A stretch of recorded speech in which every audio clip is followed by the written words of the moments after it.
Welcome to another episode of the ultimate laptop buying guide. Yes, ये तीसरा episode हम बना रहे हैं। पहले हमने प्रोसेसर सेलेक्ट करवा दिए, फिर हमने आपके ग्राफिक्स कार्ड सेलेक्ट करवा दिए। अब इस वीडियो में टाइटल थंबनेल से पता लग गया होगा, रैम और स्टोरेज के बारे में आपको बताऊंगा कि भाई आज की डेट में अगर आप एक लैपटॉप बाय कर रहे हो, आपको कौन सी रैम चूज करनी है, कितने जीबी रैम चूज करनी है और स्टोरेज आपके लिए कितनी इंपॉर्टेंट है, जेन 3, जेन 4, रीड एंड राइट स्पीड, सारी चीजें डिटेल में कवर करूंगा। तो इस सीरीज को शुरू करने का मेरा एक मोटिव यही है कि यार मैं आपको ना आत्मनिर्भर बना दूं, क्योंकि प्राइसिंग तो वैसी ऊपर नीचे हो रही है। जब इंसान को समझ आ जाएगा कि मुझे करना क्या है, मेरे लिए क्या बना है, तो आप अपनी चॉइस खुद से बना पाओगे ना। फिर वो कमेंट नहीं आएगा ना, best laptop under this, best laptop under this, best laptop बता दो भैया।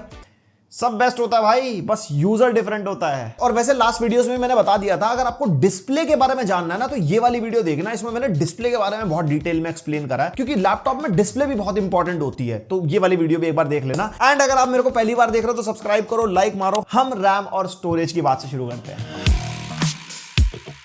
रैम के अंदर आपको दो टाइप मिलेंगे आज की डेट में, DDR4, DDR5 और उसके आगे अगर आप LP लग गया, LP DDR4, LP DDR5, वो LP का मतलब है लो पावर्ड। और जहां पे भी LP लगा होगा वो सोल्डर्ड रैम आपको मिलेगी, मतलब वो मदरबोर्ड से सोल्डर्ड है, या तो वो बहुत ज्यादा प्रीमियम सीरीज का लैपटॉप होगा, थिन एंड लाइट लैपटॉप होगा, इसमें अपग्रेडेबिलिटी का कोई फैक्टर नहीं होगा। DDR4 कोशिश करना आप इग्नोर कर देना 2026 के हिसाब से, बिकॉज DDR4 ना डुअल चैनल, यानी कि अगर एक लैपटॉप में दो रैम लगी है ना, 4 GB की दो स्टिक्स, 8 GB की दो स्टिक्स, वो ज्यादा बेटर तभी परफॉर्म करती है। लेकिन DDR5 सिंगल स्टिक में भी बेटर परफॉर्मेंस निकाल के देती है। थोड़ा सा DDR4 DDR5 में अगर आपको बताऊं तो दोनों का ना आर्किटेक्चर ही डिफरेंट है। DDR4 सिंगल 64 बिट चैनल पे चलती है, इसलिए उसकी बेस्ट परफॉर्मेंस के लिए हमारे को डुअल चैनल में लगाना पड़ता है। अगर 8 GB की दो स्टिक होती है तो बढ़िया गेमिंग में FPS मिलते हैं। वैसे इसका एक एग्जांपल है भी, ये वाली वीडियो देख लेना। हमने बहुत पहले एक हमारे लैपटॉप के अंदर ना 8 GB वर्सेस 16 GB का टेस्ट किया था, तो परफॉर्मेंस का डिफरेंस हमारे को पता लगा भी था, तब DDR4 रैम ही आती थी। अब DDR5 जो है उसके एक रैम के अंदर दो 32 बिट के सब चैनल्स होते हैं, जिसकी वजह से हमारे को प्रॉपर बैंडविड्थ मिलती है और एक सिंगल स्टिक में भी हमारे को compare to DDR4 better performance मिलती है। एंड ऑब्वियसली अगर DDR5 में भी आप डुअल चैनल में लगाओगे तो आपको ऑब्वियसली और बेटर परफॉर्मेंस मिलेगी। और यहां पे अगर आप इंटरमीडिएट बजट से ऊपर जाते हो, लाइक 60-70,000 से ऊपर जाते हो, तो मैं कहूंगा DDR5 वाले लैपटॉप से चूज करना। DDR4 जो होंगे वो बिल्कुल बजट वाले यूजर्स के लिए होंगे। और आप जब जाओगे thin and light expensive laptop में जिसमें LPDDR रैम यूज होगी, वो सोल्डर्ड है, तो उसमें सोच समझ के बाइंग चॉइस बनाना कि जितने जीबी रैम वाला लैपटॉप आप ले लोगे उतनी ही रैम रहेगी, आप फ्यूचर में अपग्रेड नहीं कर सकते। लेकिन इसके अंदर एक कैच है, इसमें कुछ लैपटॉप्स ऐसे आते हैं जिसमें एक रैम तुम्हारी सोल्डर्ड होती है और एक स्लॉट होता है। वो जैसे हम रिव्यू करते हैं तो हम तो बता देते हैं वीडियो में, बाकी तो आपको डिटेल वगैरह थोड़ी खुद ही ढूंढनी पड़ेगी जब भी बाइंग चॉइस बना रहे हो। रैम के केस में किडनी है भाई साहब आज की डेट में तो।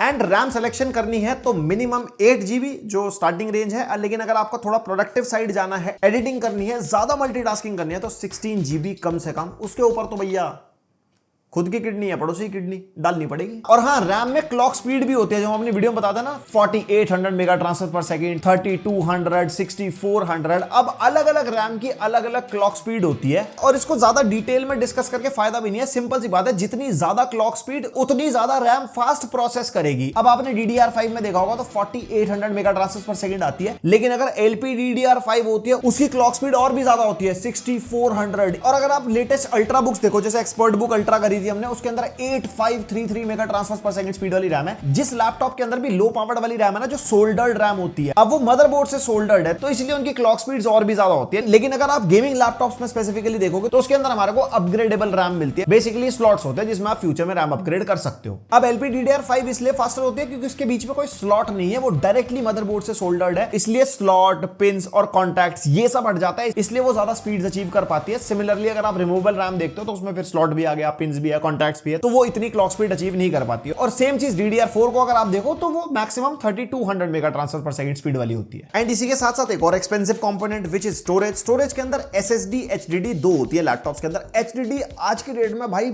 मतलब अभी तो दिखती नहीं है, लेकिन जिस हिसाब से महंगाई चल रही है, मुझे लग रहा है लैपटॉप में SSD HDD का कॉम्बिनेशन आने वाला है, जैसे पहले हुआ करता था कि हाँ भैया विंडोज हमारी SSD के अंदर है, HDD में हम स्टोरेज करेंगे। वो एक अलग बात होगी, लेकिन कुछ लैपटॉप में HDD शायद आपको मिल सकती है। कोशिश करना इग्नोर करने की, हाँ बजट बहुत ज्यादा टाइट है तब आप सेलेक्ट करो। हार्ड डिस्क ड्राइव बहुत ही स्लो स्पीड वाली होती है, लोडिंग टाइम्स बहुत ज्यादा होते हैं, कॉपिंग स्पीड बहुत कम होती है, ओवरऑल सिस्टम बहुत स्लो चलता है। लेकिन SSD अगर आप लोगे तो उसके अंदर आपको fast read and right speed मिलेगी, जिसके अंदर Gen 3, Gen 4, Gen 5 ये चल रही है आज की डेट में। Gen 3 वाइडली अवेलेबल है सस्ते लैपटॉप्स में, लाइक 50, 60, 70,000 तक के जितने लैपटॉप उसमें Gen 3 मिलती है और मेंशन होती है जब भी आप लैपटॉप बाय करोगे ना उसके पेज पे मिल जाएगी। और हम अपनी वीडियोस में ना बताते भी हैं और हम रीड एंड राइट स्पीड भी बताते हैं। फिर आती है Gen 4 की रीड एंड राइट स्पीड बहुत ही बढ़िया होती है। और अगर थोड़ा यूजर के हिसाब से कॉन्टेक्स्ट दूं कि आपको कौन सी SSD लेनी चाहिए, अगर आप डे टू डे यूजर हो, गेमर हो, मतलब कोई भी ऐसा सॉफ्टवेयर चला रहे हो जिसके अंदर स्टोरेज का ज्यादा बड़ा रोल नहीं है, तो आपका Gen 3 में भी काम चल जाएगा। अगर Gen 4 पे आता है ना, Gen 4 स्पेसिफिकली टारगेट करती है जहां पे ज्यादा और हैवी डेटा बहुत ज्यादा एक्सेस होता है। For example 4K video editing या 4K 6K 8K जो ये वाली हाई रेजोल्यूशन वीडियो एडिटिंग होती है। और जब आप वीडियो एडिटिंग सॉफ्टवेयर चलाते हो, उसके अंदर बड़ी बड़ी फाइल्स इंपोर्ट करते हो, टाइमलाइन लेवल पे उन पे काम करते हो, वहां पे Gen 4 SSDs काम में आती हैं। उसके अलावा ज्यादातर ऐसे टास्क हैं जिसके अंदर Gen 3 और Gen 4 में रियल लाइफ में डिफरेंस पता लगेगा नहीं। बाकी हाँ, कोई ऐसा टास्क हो जो आप बताना चाहते हो कमेंट करके विद द टाइम स्टैम्प कि हाँ इसके अंदर Gen 3 ओके है, इसके अंदर Gen 4, आप भाई लिख सकते हो, औरों के लिए काफी हेल्प हो जाएगी। And read and right speeds कुछ ऐसी होती हैं Gen 3, Gen 4 और Gen 5 की, आप वीडियो पॉज करके देख सकते हो। Gen 5 की तो बहुत ही ज्यादा है भाई। अब अच्छी स्टोरेज का फायदा आपको मिलेगा, जैसे आप एडिटिंग कर रहे हो, फाइल्स इंपोर्ट कर रहे हो, टाइमलाइन लेवल पे स्मूथ रहेगी, डेटा इजीली ट्रांसफर होगा सिस्टम में इधर से उधर। कोई भी एप्लीकेशन डेटा को यूज कर रही है, उसकी read and right speed fast होगी तो आपका एक्सपीरियंस बेटर होगा,